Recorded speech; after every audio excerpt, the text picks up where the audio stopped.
Good afternoon, everyone. Thanks for joining us for our 2:30 streaming show. I'm Jamie French. And I'm Robinson Miles. A lot is happening around the tri-state today, so let's just go ahead and jump right in. Now, for our first headline, a Vanderburgh County Sheriff's deputy is facing termination over his recent DUI arrest. Authorities say Deputy Evan Lewigs was involved in a crash Saturday on Highway 41 in Ruffian Way. While on scene, deputies detected signs of intoxication from Lewigs, who was off duty at the time. Yeah, we are told that he refused field sobriety tests and chemical testing both at the scene and at the jail. Lewigs was then charged with OWI and refusal to submit to a breath test. This is not the first time he's been in trouble. Sheriff Noah Robinson says back in 2024, Lewigs received a 15-day suspension for his involvement in two separate alcohol-related policy violations. The sheriff says he will file charges with the merit board seeking Lewigs' termination. So we'll continue to keep you updated on that story. For our next headline, in a 14 News update, now we do have a bit more information on a proposal that would allow Farmer and Frenchman to open a bed and breakfast on their property in Henderson County. Now, the winery was originally denied in August because of zoning issues. In a second and final reading today, magistrates voted to approve a change in language in that zoning ordinance that would allow farm stays. Yeah, officials say this will promote tourism, and it could include up to 9 guest rooms. Now, that is a beautiful location, so I'm excited to see that this is something they'll be adding on. Of course, they've got great food as well, so if you are staying, you'll be in for a treat. It's just a good excuse to visit out there. It's like, we're just checking on the progress. See what's going on. Grab dinner. It's fine. Now, for our last headline, Indiana University is paying tribute to Hall of Fame basketball coach Bob Knight. School officials say they're commissioning a bronze statue of Knight to be placed inside Assembly Hall. Now, it will be part of a display in the South Lobby, which includes other statues from the Hoosiers' 1976 National Championship team. Yeah, officials say funding is coming from an anonymous donor. Now, a construction timeline will be released soon. Now, I know that this is something that a lot of IU fans are probably expecting to see, such a legendary coach there. So interested to see what that looks like when construction finally takes shape.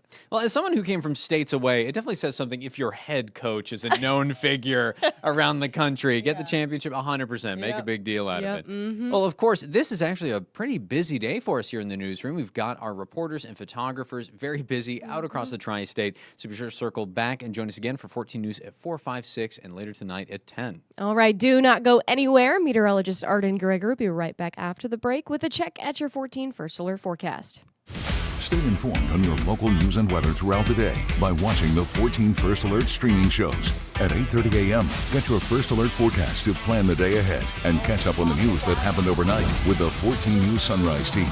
In the afternoon, get the latest headlines, forecasts, and a preview of the stories we're working on with the 14 First Alert streaming show at 2:30. And get an in-depth look at the 14 First Alert forecast so you're ready for the next big thing with the 14 First Alert weather show at 9 p.m. Watch the 14 First Alert streaming show that fits your schedule and works best for you. Streaming on your phone by downloading the 14 News app and the 14 First Alert weather app. On your smart TV by using the 14 News streaming app. And stream anytime on Facebook, YouTube, or on 14news.com. Stay connected and stay informed by watching the 14 First Alert streaming shows on your favorite streaming devices.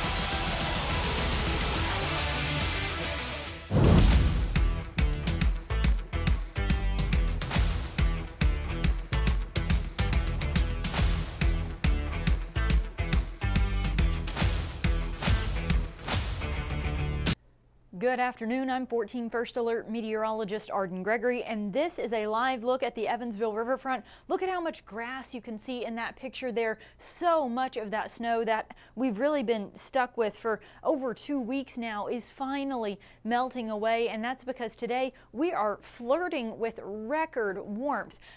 We started out this morning with a low of 28, pretty close to normal for this time of year, but this afternoon with lots of sunshine and a warm wind from the southwest, our temperatures have just surged. Our average highs for this time of year would be in the mid 40s. Instead, at last check, we had made it into the upper 60s. Some folks in Kentucky are even into the 70s.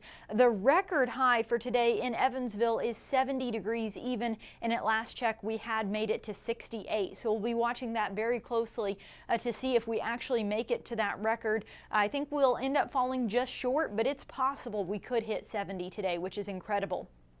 Today, it absolutely feels like spring. If you were to just step outside with no context, aside from the fact that there's still some snow in the ground, you would probably think it's April instead of February. But there are changes on the way. We've got some rain moving through later this evening along a cold front. And as that moves through, our temperatures will then drop. And we're looking at temperatures in the 40s then for the rest of the tomorrow and Thursday. By the weekend, though, we've also got another chance of rain in the forecast. So let's dig into it. Let's start with what's going on out there right now, and that is, it is beautiful out there. We really thought that by this afternoon we would have more clouds, which is also why we didn't think it would get quite this warm. But you know what? This is one situation where I'm not complaining about being a little bit off. I'm grateful we got more sunshine. That helped push our temperatures a little higher. We melted away more of that snow. It is a gorgeous day out there. But again, enjoy it, because we've only really got a couple more hours of this nice weather left. As we go into this afternoon, clouds will finally start to spread in. And then comes the rain. Notice the wind arrows here. Right now we've got this warm air flowing in from the southwest. As a cold front comes down from the north, that wind direction changes, and where that warm and cold air clash, we will see some scattered showers developing later this evening, mainly after 5 p.m. And then it looks like the best chance of rain will be from about 6 to 8. That's when the bulk of the rain will move through. We may even see a pocket of some heavier rain, but really it looks like this will mainly just be some scattered showers this evening. Those will then push off to the southeast as we get into the overnight hours, and by about midnight, I think we'll all be completely dry. During the second half of the night, the clouds will then gradually start to clear out, and tomorrow will be mostly sunny, but notice those wind arrows. It'll also be 20-25 degrees colder than today due just to that shift in our wind direction. Now, Wednesday night, clouds start to build back in. Thursday is going to be cloudy. It's possible we could see a shower sometime late Thursday afternoon into Thursday evening. This is showing actually a pretty decent chance of rain, but a lot of the models are keeping this rain to our south. So a big question mark on those showers Thursday. We may or may not get a little bit of light rain Thursday evening. It's very possible that'll stay to our south. So we'll have to see how that pans out as it gets a little closer. But then notice the wind arrows start to change around again, and we will see this gradual warm up then as we head through the weekend and into next week. Again, I just cannot get over how incredible these temperatures are. If you just gave me this temperature map with no date, no context, I would guess genuinely that it was April right now. That's where you typically see these kinds of temperatures, is mid-April, not mid-February. It's very spring-like out there today. Evansville currently at 68. Again, the record is 70, and it is 70 in Mount Vernon and Owensboro, Greenville and Madisonville, all the way up at 74. That is incredible. Considering the extreme cold snap and winter storm that we're just now finally starting to thaw out from. This is the kind of day we have been waiting for. We have earned this after the past couple of weeks. We hadn't even been in the 50s since January 14th. That was the last time we had seen temperatures hit the 50s. We hadn't hit the 60s since January 13th. So it's been almost a month since we've even gotten out of the 40s. And today we're looking at the 60s and 70s. But again, some of that is due to the sunshine. That is really helping us out. That climbed a few degrees higher than we initially expected. But the wind is really putting in the work here. We've got this warm air just pumping in from the southwest. Winds coming in around 7 to 14 miles an hour for most of us. And this flow of southerly air is what's really pushing those temperatures. But if you look very closely in the top left corner of this map, you can already see those wind directions starting to change up there. And as that cold front swings through later this evening, That brings us that chance of rain this evening and into the first part of tonight, but also along that cold front, our wind direction changes and colder air starts to flow in from the north-northwest. By the end of the night tonight, our temperatures will drop back to around 30. And then tomorrow, even though it's going to be mostly sunny, again, that wind makes all the difference. And tomorrow, our wind will be coming from the northwest instead of from the southwest. So again, we've got colder, drier air flowing into the tri-state, and as a result, tomorrow's highs will only be in the mid-40s, but that's actually right where we should be this time of year. We keep the mid-40s going into Thursday, then we start to gradually warm up as we go through the weekend and into early next week. Valentine's Day weekend. Valentine's Day is on Saturday, in case you didn't know.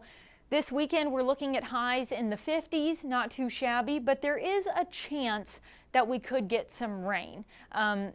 Still some uncertainty there of just how far north that rain is going to reach, though. Let me explain. So first of all, I want to mention, I showed you that chance of rain Thursday. This is one of those models, though, that keeps it more to our south. So again, still kind of waiting to see. We may or may not get some very light rain Thursday evening. But then Friday looks like it's going to be dry with kind of a mix of sun and clouds. By Saturday, we cloud back up. I think a good chunk of the day on Saturday will be dry. These rain chances seem to be later into Saturday afternoon and evening, or even into the overnight hour Saturday night. But notice most of it is down to our south. We are going to be on the far northern edge of this here. So this particular model has that rain Saturday night into Sunday, mainly in western Kentucky. It doesn't really have those showers reaching past the Ohio River and up into the rest of Illinois and Indiana. And that's where I'm a little uncertain. We're still several days out. It's Tuesday. We're talking about something happening Saturday night into Sunday. So a lot could still change in that amount of time. This could trend back to the north a little bit. We see those rain chances shift back. Everybody gets rain Saturday night into Sunday. It could play out exactly like this is depicting, where half the tri-state gets rain and half the tri-state stays dry. But the current trend seems like every time we get new data, it brings it just a little farther south. And if that trend continues, by this weekend, it'll have worked its way all the way out of the tri-state completely. So this rain may end up only reaching, down to about the Kentucky-Tennessee border, and the tri-state may end up staying dry this weekend. So there's a lot of maybes in the forecast for this weekend. If this rain trends farther north and we all get rain Saturday night into Sunday, it could be significant rain. I mean, just look, just a little farther south, you've got these dark greens and bright yellows showing up there, indicating heavy rain. So we could get some light rain over just part of the tri-state. We could get no rain at all, or we could end up getting 1 to 2 inches of rain across the tri-state, depending on just how far north that rain manages to get. And that's still a big question mark for us. Either way, this low will work its way from west to east through the deep south and start to work its way east and away from the tri-state by Sunday afternoon and evening, and then we should all be mostly sunny again by Monday. Good afternoon, Suzanne. Jeff, watching from the front porch. That's a good place to be today, Jeff. Mary Beth, yes, it is a beautiful day out there. Spring and winter in the same week, only in Indiana. You are so right, Edith. That's a tri-state special for you. And then Zach asking about severe weather. I will say for this rain over the weekend, I mentioned, the possibility we could get, heavy rain, maybe even 1 to 2 inches of rain if this trends back farther north. I wouldn't even rule out a few rumbles of thunder this weekend, but that feels like it could maybe be a stretch. Any chance of severe weather is going to stay way to our south this weekend. I think if there were to be severe weather this weekend, it would probably be in like the Arklatex region on Saturday. And if you've never heard that term before, the ARC stands for Arkansas, LA, Louisiana, and then Tex for Texas. So Arkansas, Louisiana, Texas region there, Arklatex on Saturday. And then shift east through Mississippi and into Alabama on Sunday. So we're talking about a deep south severe weather threat this weekend here in the tri-state. if we get any rain at all, it would be just a risk of maybe some heavy rain and a few rumbles of thunder, not anticipating any severe weather of any kind this weekend. And like I said, it's still possible that'll trend back to the south and we'll get pulled out of the rain chances entirely. So just keep watching over the next couple of days. We'll see which way this trends and kind of figure out exactly how things are going to go down this weekend. As we get into next week then, that system clears out of here and temperatures back on the rise. We climb into the mid to upper 50s or maybe even lower 60s as we get into the start of next week. And it seems like the warmer weather may hang around for a while. The extended outlook from Wednesday, February 18th through the end of next week still shows above average temperatures across the tri-state, but also above average precipitation. It does look like as we get into the middle of and end of next week, we could maybe have more rain on the way, but again, it's way too far out to talk about any kind of details. We're not currently outlooked for any kind of hazards as we get into the second half of next week, but it could be very interesting out west. That's a whole lot of a mess right there.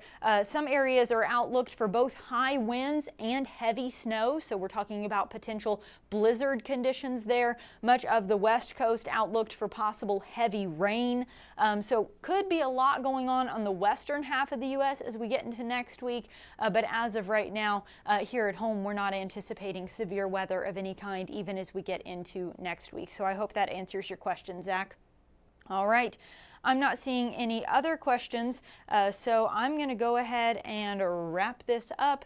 Again, we do have beautiful weather out there for like the next 2 hours, so enjoy it. After 5 p.m. is where we see that rain starting to move in, some scattered showers possible this evening as a cold front swings through the tri-state, and behind that tomorrow and Thursday will actually feel like February again, with highs only reaching the mid 40s. We climb back into the low 50s this weekend. Friday looks dry, but there is that chance of rain, especially if you're farther south.